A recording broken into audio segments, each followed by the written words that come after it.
我找到了。它是有咬人致死的记录的哦。哦，看好痛！我穿的长裤子还是超瞎，白天的缩带，这是我看过最丑的缩带。嘿，又再次见面，大家好，我们创山手，我是俊。我们今天来到一个很特别的地方哦，这是一个海拔约2000左右，1500以上，2300之间的一个林道。手，你看这边超多小盘骨的，超多哎，这里是 A 沙区哎，这边都是小盘骨。这其实也是我们今天想要来找的蛇类的主食之一，这叫盘古蟾蜍，这个还是幼蛙，好，满地都是。因为我不知道看不看得到，这跳这些都是，这一只超级多，这一只，这其实就是一个盘古蟾蜍的一个，其实在这个林道上，很多猎食者会被吸引而来，所以我们也针对这个它的习性来找一下日间会有的各种的生物，有可能会有的爬虫类，木翅攀蜥呀、史丹吉氏斜鳞蛇、赤链蛇，更好的话还有可能出现哈特氏蛇蜥。我们今天目标其实是史丹吉氏斜鳞蛇以及非常漂亮的一种台湾毒蛇叫赤链蛇。各位可能比较少看我们白天出来找蛇，因为蛇大多啦是夜行性的。我们要找的话也很简单，就是不断的在林道上来回的一直走，这个就是很吃你的体力还有意志力。因为白天的蛇，所有动物呢，它其实会跑，它不会乖乖在那边等你。我们今天就是要去堵它。你看刚才很多盘古蟾蜍，它可能走出来觅食，或者它出来晒太阳。我们可以趁这个机会在林道上观察到它的踪迹。所以我们现在就是不断的循这个林道，一样我们出以外就是要注意，不管是配备还是对这边的地形还有知识，一定要做好功课。然后我们今天就是在这个很漂亮的原始林去看一下，可不可以遇到白天的日行性的漂亮蛇类。我在拍了，这是什么？有一只狩猎蜂在，应该是猪蜂，你看它抓一只蜘蛛超帅的，这种魔术木很厉害，它不会让这只蜘蛛直接死掉，它的尾针会注入一些麻痹的毒液，让它先呛起，再挪，它挪起以后，它会把它拖回它的巢穴，在残留在身上之后，它的幼虫就可以吃到最新鲜的巴菲，吃到吧？非常特殊的一个狩猎机制啊！我们不打扰它，让它走。哎呀，这个我们遇到了潮湿地带森林底层最容易遇到的一种草本植物，这家伙。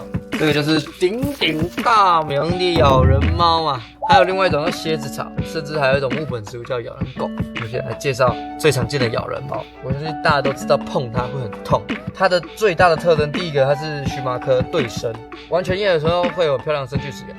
全株有明显的像是尖刺或细毛的状态，叶面表面上布满着那个毛，其中有名叫杏毛，美毛会幼咪咪的皮肤碰到以后，它会注入草酸等一些有机酸，身体就会引起很明显的过敏反应。然后那些过敏反应就是红肿、热痛，每个人都不一样。既然它其实是对人体有害或者有毒，甚至会不舒服的，而且那是这种植物。还有刚才讲到的配备的问题，像我们这个雨鞋发生出来高筒的话，你经过它，然后你再穿长裤，你基本上是完全不会受到影响以及伤害。所以我常常在推荐各位，如果想要出野外去探险，注意你的配备，长裤更好的话就是雨鞋，为自己的安全着想。找东西其次，安全第一。Let's go， 拜拜，咬人吗5 minutes later。我刚下来的时候被那一桶咬人猫了，好痛！我穿的长裤子还是但好痛。所以大家我们出来的时候，真的一定要穿长裤会比较好啦，尽量是要穿厚质的。它就像是很多细针让你这样狂扎。我的经验前10分钟会像现在这样很痛，10分钟过后开始变灼热，大概半小时之后转麻麻的。我个人是这样，但每个人都不一样，有些人会有零度的过敏反应。就是很痛。为什么我还要这样子，还要讲紧啊？好了，可以了，关掉了，很痛。跟我通灵出来一只哈巴仙的，超大只的盘古。刚才有介绍小只的嘛，这只就是身体了，但它可以更大哦，它可以这个的再1倍大。你看它颜色有很多变，还有红色的斑纹、深红色的、酒红色，然后全身布满了油，这是它的皮脂腺啊。对，皮脂腺。一般的青蛙，它如果没有这个皮脂腺，它就会直接干掉就挂了。对，所以这个环境它会变色，有些是酒红色，有些是你看它这只比较综合版，然后有些是比较偏米色这样子，然后它可能很不爽。把它放走吧。这咬人猫试到后差不多5分钟左右，就是过敏反应就一下子冲上来，大概半小时后就基本上完全不会痛，然后也就渐渐开始消掉。就是各位要注意一下，每个人的身体体质不一样，过敏的反应也不一样。录了没？录了。超瞎，缩带，白天的缩带。它怎么那么丑？你没有讲，我还没有看到这是我看过最丑的缩带，也是我第一只中部缩带，说的是带纹刺蛇。因为我对这种蛇类了解，就是它说它应该会先发呆，然后再冲刺，然后钻到腹直层底下。我们趁它没有动，我们先给它介绍所有的事情。超扯！我们一整天，我在这个林道走了快10趟，我脚超痛的。在这个阴暗潮湿的挡土墙边缘，看到了一只梭德氏带纹智蛇。通常啊，它不会白天出门，可能白天出门就是那种阴凉潮湿处，就像这样子。荧幕看起来很丑啦，因为它这只应该要脱皮了，而且这只体型非常大的成体。这只差不多50，真的非常非常大，是我遇过最大的梭德氏带纹智蛇。然后梭带呢，它是台湾2级珍贵稀有的保育类生物，要注意哦，它是剧毒蝙蝠蛇科的蛇类，但是性格非常非常胆小，很温和，基本上不会动口攻击任何的人类。台湾目前并没有致死的记录。对，那个应该就是给小去摸它，然后它真的是应激反应才张口的。因为它们呢，它不像是腹蛇科有很大的毒牙，它们毒牙都很小，要注毒量也不大，但是它是剧毒神经毒啦，所以当然碰它不认识就眼观察它，它在动了，眼观察它的行动。然后这只梭带呢，是一个非常特别的个体，因为我们这边其实是中部，在以前呢，带纹智蛇分为2种，一个是南部的梭德氏带纹智蛇，另外一种是北部产的鱼鸟氏带纹赤蛇。但是其实经过分类，然后比对之后，发现它其实是同一个物种，就呈现一个是同物异名的状态，然后要遵守命名优先权，所以说的是先发表，所以它最后统一全部到梭德氏带纹赤蛇。然后它的特征呢，因为这只很丑，这只呢个体不好看，是因为它快脱皮了。它脱皮前，蛇类都会有一层薄膜，因为它要把那个旧的皮脱下来，然后那膜就会半透明状，看不出一个漂亮的特征。第一个就是它的头部会有一条白色的很漂亮的条纹，后颈到尾部会有一整条很漂亮的纵贯黑线，然后两侧镶边着鲜红色的条纹，所以叫带纹赤蛇。对，所以它叫带纹赤蛇。然后另外一种叫环纹赤蛇是它的亲戚。环纹赤蛇顾名思义，它是环的。然后梭带是一条一条一条，两个不一样，都有剧毒。这只应该是中部客体，所以它的特征很特别。之前鱼鸟会被分出来，是因为身体体侧旁边会有白色的点带，然后南部的个体没有。这只我们现在人在中部，它旁边有白色点带，但是很不明显，所以可以看得出来就是一个中间的混合体的概念，非常特别。这是我第一次看到中部的个体，非常开心。虽然这只长得不怎么好看。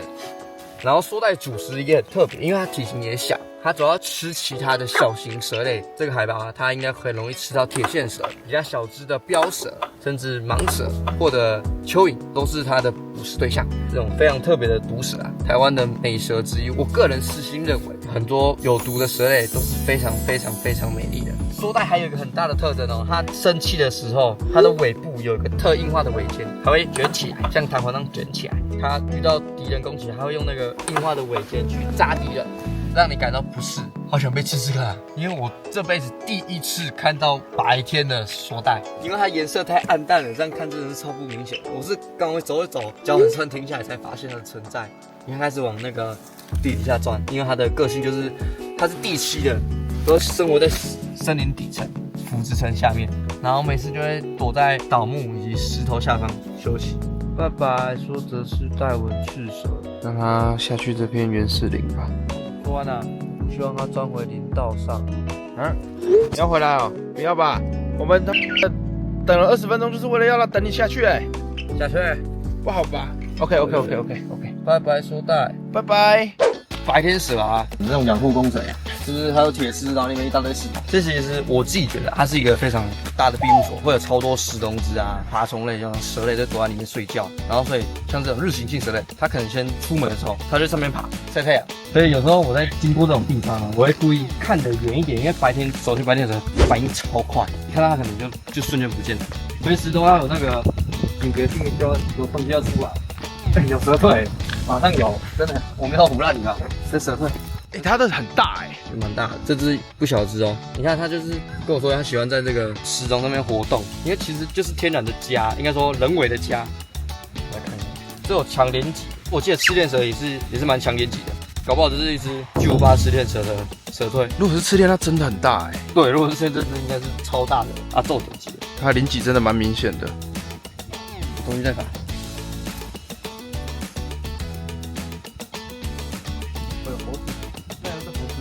不是一只，是一群。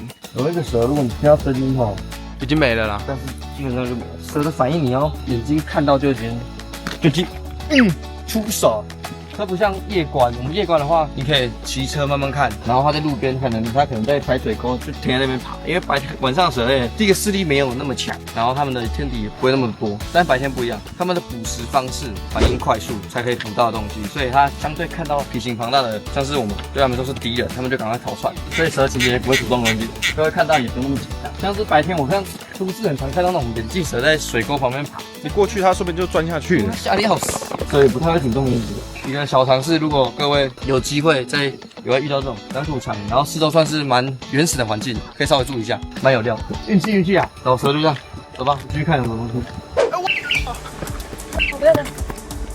我在手上，我找到了，太棒了！好夸张哦！爽哎，它很大只哎，大只哎，好稳定的，好爽啊！超大只哎！各位，我们找了一整天，终于啊，早上介绍这么多哦，还有够漂亮的。这是一只超漂亮的成体，超美。通常成体呢会身上刚好，好累哦，等一下。它的成体呢通常会比较暗淡，但是这只我看过的个体，我觉得它是算是相对漂亮的。小只的话会非常鲜艳。对，哇，这超稳定的，好扯哦，这是超稳定的。你看它的头，颈部到身段前半段都有那种橘白色、黄色的斑块，那个橘色非常漂亮，超美。像后颈线那边有很漂亮一块黄色地带，超帅，这是它最大的特征。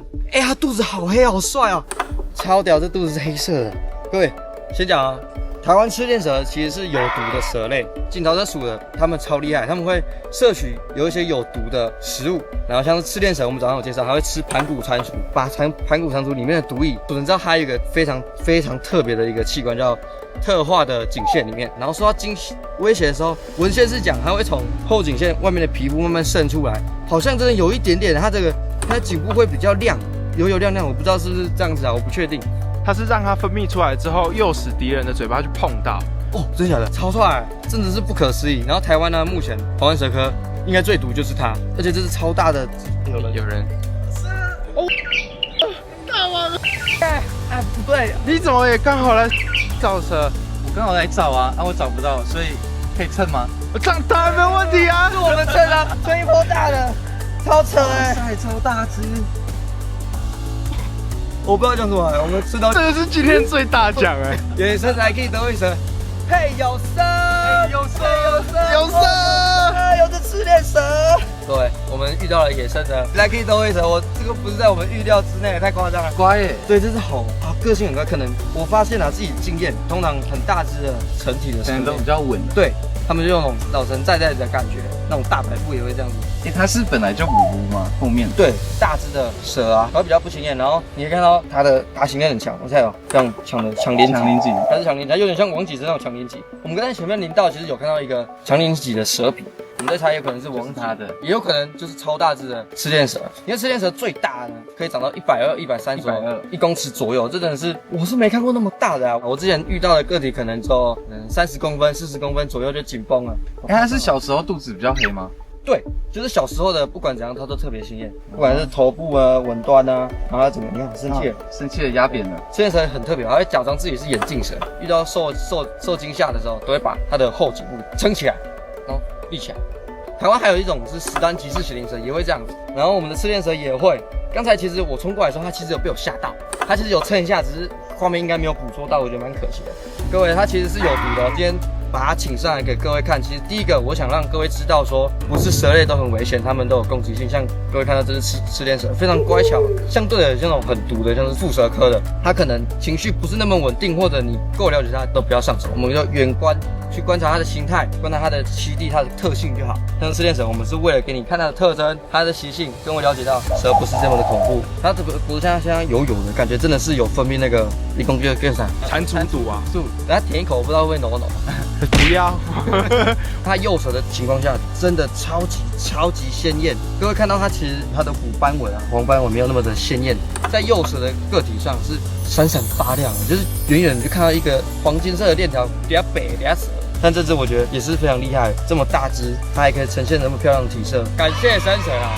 因为我们从之前影片我也一直提到，但是我们很难遇到一只日行性蛇类，今天终于遇到了。它的眼睛超级大颗，因为它眼睛越大呢，相对的它白天看到的都比较广，也比较远，比较清晰，这是日行性的大特征。然后我们还有发现一个，就是它的腹鳞啊都特别的宽，特别的有爬行能力，因为它是底栖的森林底层，然后白天的时候还要捕捉猎物，然后白天的猎食者相对比较多，可能其他的老鹰、猛禽类都会去捕食。小型个体的话，甚至我觉得乌鸦、台湾蓝雀都会去攻击它，所以它在白天呢，它移动速度要够快，所以我刚才看到它直接拔腿狂奔啊，我怕就让它这样给溜了。它蛇性超帅，身体黑色的，这只蛇真的又艳丽，对比度高，又很有质感，不像是台湾原生蛇那种感觉，超帅的。蛇类它其实在个性上面，大概这个物种都是这么冷静，所以其实我们到它的栖地的时候，看到这样的蛇，不要把它打死。对，讲到这件事情，我想到一件事了，就是在第一次来找他的时候，我看到了此生难忘的一幕啊！我在一个排水洞里面，我就看到半条赤练蛇挂在外面，我以为是活的，然后我冲过去，然后我就愣住了，一根很长的树枝，然后他把整只赤练蛇插在涵洞里面。你不要听，没事，我不会这样对你，就整个把那只赤练蛇头插爆，然后整个钉在那个涵洞里面。然后那天还不止一只，第二只也是在路上不知道被什么爆头，也是头整个被打烂，也是当天死的，就是身上都是还有光泽。我看的是非常无奈，很气愤，对啊，又很失望。我觉得这也是为什么我们一直不断的拍影片，各位介绍它其实不是那么各位想象的那么恐怖的物种，就是一个大自然的生命。你看它听到鬼故事不敢动了，吓傻了。幸好你是遇到我，幸好我是遇到你，幸好我们也遇到你了。台湾的赤练蛇呢是分布在台湾台湾只分布在中高海拔。我自己个人经验感觉是要大概1300以上。我在2200。没有，我觉得它到2500都有机会。它算是一个台湾中高海拔range蛮广的一种蛇类。盘古蟾蜍分布刚好就是在这个区间，感觉它就是跟着食物跑的概念。各位，我刚才有提到它是吃蟾蜍，它有一个非常厉害的机制。它吃掉盘古蟾蜍以后，它会分解盘古蟾蜍的毒素，然后它会储存在颈线里面。它有2个方式分泌这2种毒素，一种是用后槽牙，在捕猎物的时候，甚至在攻击的时候，它有可能注毒；另外一种呢，就是遇到惊吓的时候，它会从头部这边黄色一条很漂亮的带纹，就是它颈线的正上方。刚才可能是有分泌，因为它的后颈部亮亮的。听到鬼故事的时候就分泌。对，它吓死了！我跟你讲鬼故事，它吓死了。哎呦，你看，它会这样哦，有录到，它就会像这样子。他在受敌的时候，他会用脖子的这个颈线那边对着敌人这样子。他就是假如有敌人要弄他的时候，他就用他的颈线给敌人一泡浓的。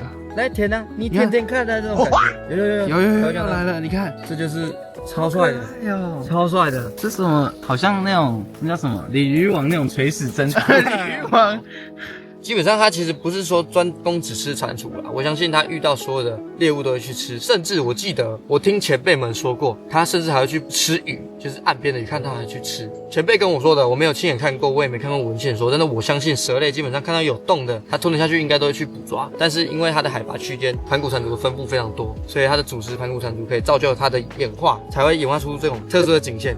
台湾赤练蛇呢，在台湾叫赤练蛇，但是我觉得香港、中国那边的叫法更符合它的外表特征，叫虎斑颈槽蛇。它的英文名字叫做 Tiger Keelback。它的黑底黄斑像是老虎的斑纹，小只的个体幼体会更明显，这是比较老，但是也是因为成熟的个体，我们今天才可以请上来，给各位看一下这只美丽的生物。真的再次呼吁，然后我们如果在野外看到，就是远远的观察，了解它的特性、它的特征，这样不了解毒蛇勿上手哦。它是有咬人致死的记录的哦，叫佩蒂15系列狼哦。这个是因为我们今天碰到的这只很乖，而且我们了解这个物种的个性。戴着这个手套没有业配，这个手套其实是防割的，而且蛮厚的。它这是后槽牙，它不是像腹蛇哥2根大毒牙。基本上这种手套应该是咬不过去。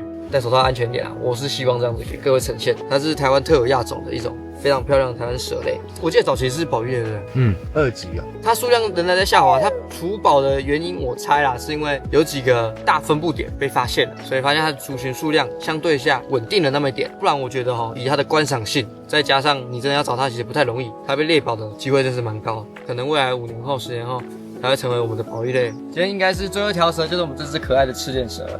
今天非常高兴，非常夸张，我们遇到多威蛇，还好有遇到你们冲山蛇，要不然我今天来山上也不知道来冲山蛇。记得观看我们的斗一蛇，持续锁定冲山蛇，更多自然生态的知识啊，这些保育的相关内容，欢迎订阅我们。对，我们是冲山蛇，我是君。以后呢，我会带给大家更多不同的台湾动植物、生态、昆虫。还有，如果各位看到这个影片，你身旁亲戚朋友，不管大、不管老、不管小，让他们了解台湾的蛇类是多么友善、多么的特别。我们冲山蛇还是斗一蛇，订阅我们的频道，就这样子。我们下期见，我们把它放走来。你要知道哪里不能去啊？看下面那边有游览车的地方，很可怕的哦。拜拜吃脸蛇，我们来日再见。真的好漂亮哦。